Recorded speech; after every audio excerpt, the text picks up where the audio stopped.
Hi, everyone. I am Katie Maddox, the career coach here at Morehead State University.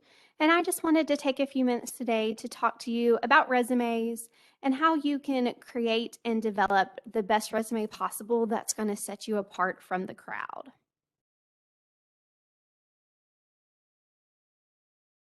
One of the first things that we always encourage students to do when they're sitting down to start their resume is think about what sets you apart from the other applicants. When you go to apply for a job, especially if it's in more of a specific field like healthcare or education or a science field, pretty much everyone who's applying for that job is going to have the same educational experience, meaning they're all going to have very similar or the same degrees, and they're also going to have the same technical skills. They're going to learn the same teaching methods that you have. They're going to know the same computer software that you know. They're going to be proficient in Microsoft Word. And so it's not really those technical skills or even that degree that's going to set you apart when an employer is looking at your resume. The real difference that's going to set you apart in your resume is those transferable skills. So sit down before you start writing and think through what are some of those transferable skills you have? And then how do you demonstrate those on your resume? How can you show that you understand a leadership role or that you have good oral or written communication, that you are able to work well in a team, that you have a good grasp on technology, that you're able to think critically in situations? So sit down before you actually start writing your resume and think through what are those transferable skills that you have and how can you best demonstrate them. So think through how have you shown those skills in your previous or current work experiences and sort of jot down some ideas. Sort of along the same lines as we encourage everyone to brainstorm before they write their resume. So sit down and just think through all of the experiences you've had during your, college career, your adult career, your work experience career. Think through what jobs that you've held previously and what did you accomplish at those jobs. Think about any volunteer activities or organizations that you've been a part of. This can be maybe you did something on campus, or maybe you did something on your own. Maybe it was with an employer that you've worked with before. Think through any professional or social organizations you belong to and what roles did you have or what did you help? Did you help plan and carry out events? Did you, again, hold a leadership role in those organizations? Think through some of those things. Also, think about any education and training, whether it was, formal education and training through your college courses, or maybe you did some training through an employer. They sent you to a day or a couple days training. Think through those things. And then lastly, think about major class projects. Think through the stuff that you have done throughout the course of your studies and jot down some of those bigger projects, those bigger things that you had to work on as a student, and jot down what comes to mind. So once you have spent some time brainstorming about what sets you apart, as well as your previous experiences, you actually want to sit down and start writing your resume. And the biggest thing we encourage students to do is to keep it original. And one of the things I mean by this is steer clear from using templates. So I know it's very convenient and very tempting that when you log into Microsoft Word and they pop up those, free resume templates, it's very tempting to use those because it seems like it's easy and it's a good sort of guide as you go through writing your resume. But the reason we say to steer clear of that is, for one, a lot of times when you apply for jobs online, which nowadays that's pretty much how we apply for all jobs, the software that receives those templates can't process the information, and so it literally just reads it as a blank page. So rather than your resume getting sent to the employer, just a blank sheet of paper is being sent to them. Another reason we say to always, write your resume from scratch in a blank Word document is because you can personalize it to what fits your needs and what fits the job that you're applying for. In templates, it's very hard to sort of personalize it and change the areas that they have on there. So making it original just helps you include the most relevant information. One thing I do tell students to do is feel free to look at different template formats online or through Microsoft Word, and you can sort of copy those formats. But Make sure that you type it in yourself rather than using the actual template. And also keep it pretty simple. Templates, or excuse me, resumes that have too much going on, they're sort of distracting for the reader. So keep it simple like you see on the screen. Have the different sections come one right after the other, and then have them clearly labeled. Another main thing that you want to do on your resume is you want to keep it focused on what's important. So you can see on the screen, here are just a few things that back in 2017, employers rated as the most important things for them when they're looking at a resume. But some other things to keep in mind is that you want to include the most relevant information to the job you're applying for. And so what that means is you don't necessarily have to include all of your work history. Sort of pick and choose what you think is most relevant to the job you're applying for and include that information. Again, don't feel like if you've been in the workforce for 5, 10 years, even longer than that, that you have to include everything you've ever done. So just be aware of that. Keep it focused on what you think is going to stand out and be important to the employer. So when it comes to creating your resume, you need to have different sections that are displaying different information that the employer is going to need to know. And so we call these the headings. And so there's several different things that you want to include on your resume. You obviously want to include your contact information. At minimum, you want to include your name, your telephone number, and your email address. Make sure your email address is something that is obviously professional, but is also easily recognizable to the employer, rather than maybe a nickname or just a bunch of different numbers that they're going to have a hard time associating with you. In addition to that, some people choose to include the address, although that's not necessary. Or if you have a LinkedIn account, we always encourage you to include the URL to your LinkedIn account. You want to make sure you have an education section on there. The education section typically comes at the beginning of the resume, but it doesn't always have to. Again, you want to include the most relevant information first. So if you think your work experience or your other experience is more relevant, you can list that first and move education down to the bottom. If you choose to have a skill section on your resume, make sure that this section is geared more to technical skills, not those transferable skills we talked about earlier. So when we're talking about technical skills, think about different computer software, different types of maybe machinery, or different educational techniques that you have taught. You want to think of technical stuff that is directly relevant to your major, to your area of study, or to the job you're applying for. And what you're going to want to do with those transferable skills, such as good communication or conflict resolution or teamwork, is you're going to want to incorporate those into your bullet points in your experience section. And then the part of your resume that I always consider being the most important and should take up the most room on your resume is the experience section, because it's this section that you're really going to demonstrate to the employer that you can do the job you're applying for. And you can think of an experience section in multiple different ways, and it can even have several different headings to it. You can have different experience sections on your resume. So I think one of the ones that we think of most commonly is your work experience. So definitely, if you have held jobs before, if you've had previous work experience, you're going to want to include that. If you've completed practicums or internships, you can include a section on those. Or you can include them under work experience, just designate them as internships or practicums. Think through any community or campus involvement. You can include that as a section on your resume. Think through any volunteer experience that you've had and the work you did there. Feel free to include that.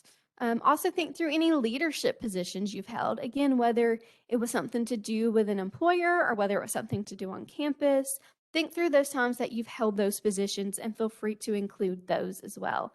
In addition to those, there's so many more. That's why we encourage you to brainstorm and think through what have you done, because everybody's resume is going to be different and every employer is looking for something a little different. And these are the things that are going to help set you apart from the other applicants.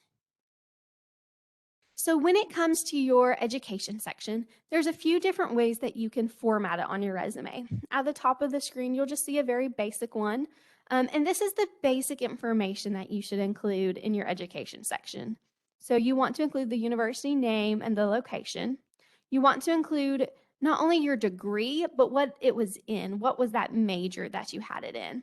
So let's say you're a university studies, bachelor's degree student, but you have a concentration in something, whether it be education or healthcare. You want to make sure that's designated on the resume. And then you want to include your graduation year. If you haven't graduated yet, rather than just saying May 2020, you could say expected May 2020 or anticipated May 2020. And then the GPA. If you have a GPA that's 3.0 or higher, we encourage you to include it on your resume. But if it's below a 3.0, we just say leave it off altogether. The second example is a little bit more detailed than the first example. So you can see they've again included that basic information, but they've gone a little bit into more detail. They've said that they've had an emphasis in design and manufacturing. They've talked about a scholarship that they received, but then they also included the relevant coursework and the projects they have done. So this is one of those reasons we encourage you to brainstorm before you write it, because maybe you are getting a degree in university studies, but you have emphasized your concentration in healthcare or in education or in a science field, and you've taken coursework and you've completed projects that relate to that.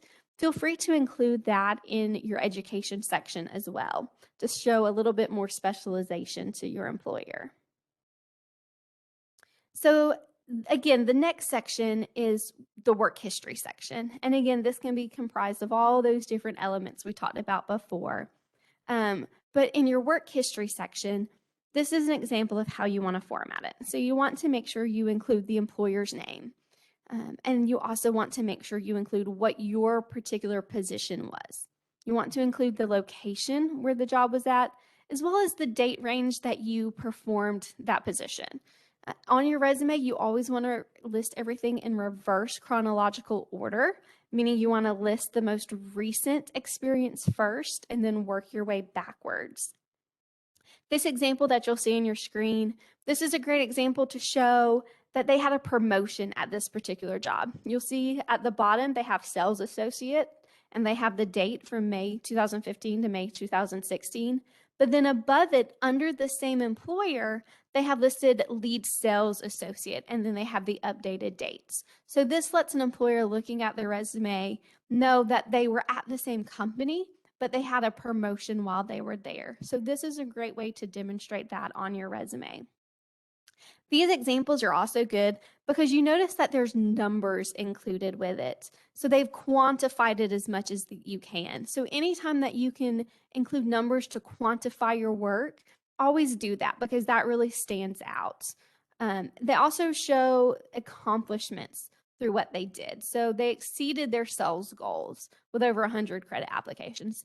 That shows an employer that they had a goal and they exceeded it, that they really produce and achieve something for their employer.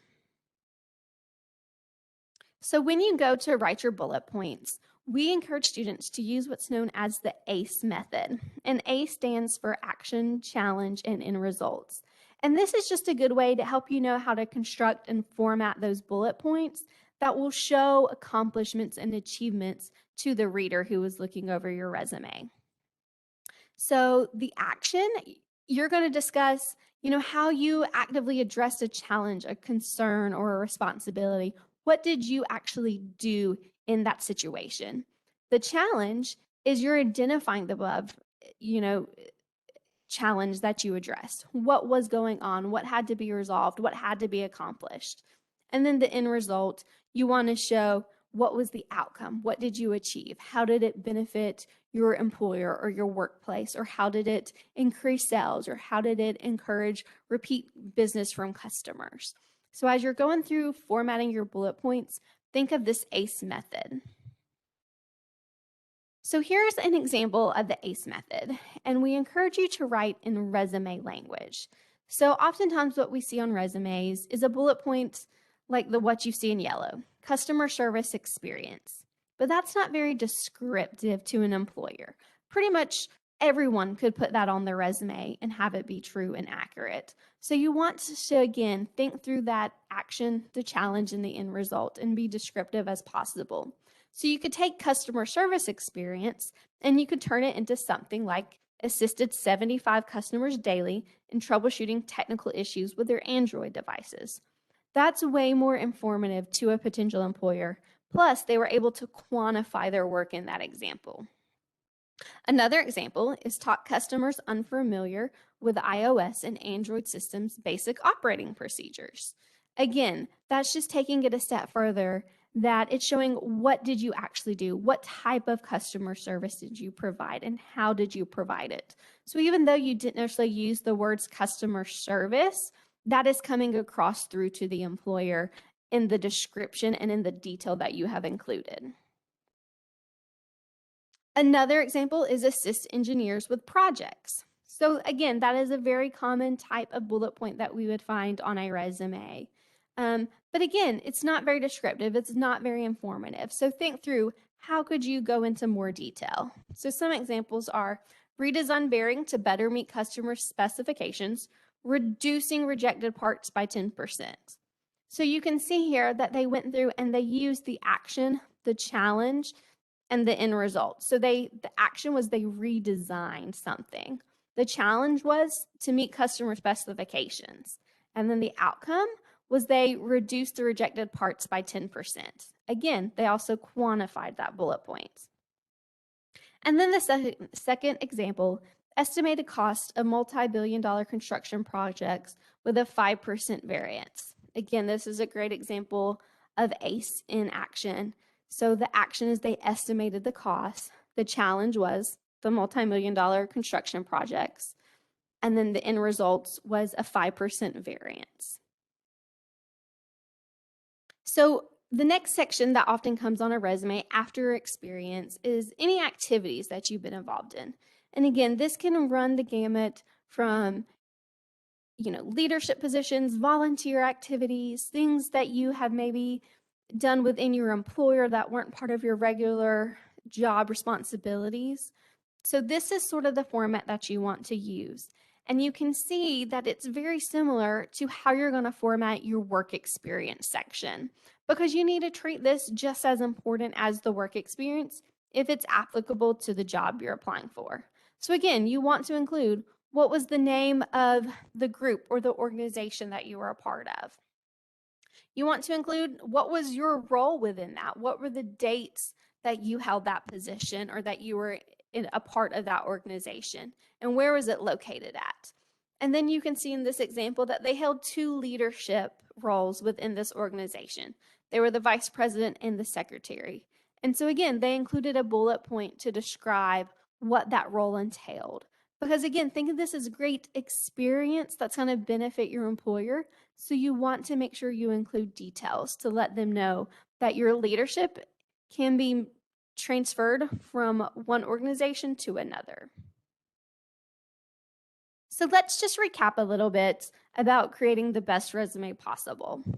So you want to start all your bullet points with action verbs. So think about words such as designed or developed or created or initiated. Think about those action verbs that really show that you did something. Avoid using complete sentences or paragraphs. And we also say don't use I when writing your resume. And part of the reason we say to avoid complete sentences or paragraphs is because when an employer is first looking at your resume, they're honestly only going to look at it for about 15 seconds. And so if you have written in paragraphs or complete sentences, it's going to be harder for the employer to recognize the important and relevant information. Whereas if you write in bullet points, they can gather more information quicker within that 15 seconds. Again, use those bullet points rather than the sentences or paragraphs. Make sure you provide specific details. Remember, think through the ACE method. Quantify what you can. Provide as much detail so that the employer knows not only what you did, but why you did it, how you did it, and what it achieved. Quantify that information. Use numbers as much as you can. If you don't know exactly, you can always use words like approximately or about. Focus on your accomplishments rather than the task. So your resume should be different than a job description. It shouldn't just be a list of here's what I did. It should be a list of here's what I did and here's what it accomplished. And then again, make sure you include the most important or the impressive bullet points first. So you want to make sure that what's really going to be important and relevant to the employer is going to stick out to them first as they're scanning through your resume in those 15 seconds. And again, only include relevant information that's going to benefit you in getting an interview or getting a job. So just know that Career Services is always here to help you with your resume.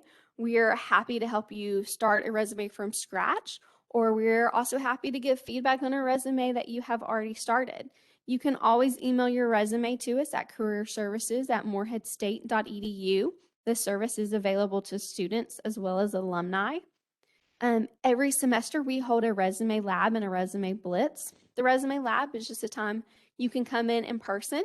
You can work on your resume and you can have our staff members here to help you and answer any questions you have. Or the resume blitz is an opportunity for you to meet with real life employers and have them give their feedback on your resume. But you can also schedule an in-person or virtual appointment if you really want that one-on-one focused attention to your resume, and you can give us a call at 606-783-2233. We are located in the ground floor of Camden Carroll Library. So if you're facing the library, just follow the path around to the left. You can find us in our office. You are welcome to stop in at any time if you just have questions or if you need help with anything. We do have a free suit bank available in our office. So if you were ever having to go on an interview or do a presentation, and you need some dress clothes, some more professional clothes, shoes, whatever it may be for that particular event, you can come by the suit bank, pick out what you need, and then it's yours to keep for free. But if you have any questions, please know we're always here to help. Reach out to us through email, through phone, or in person. Thanks so much, and good luck.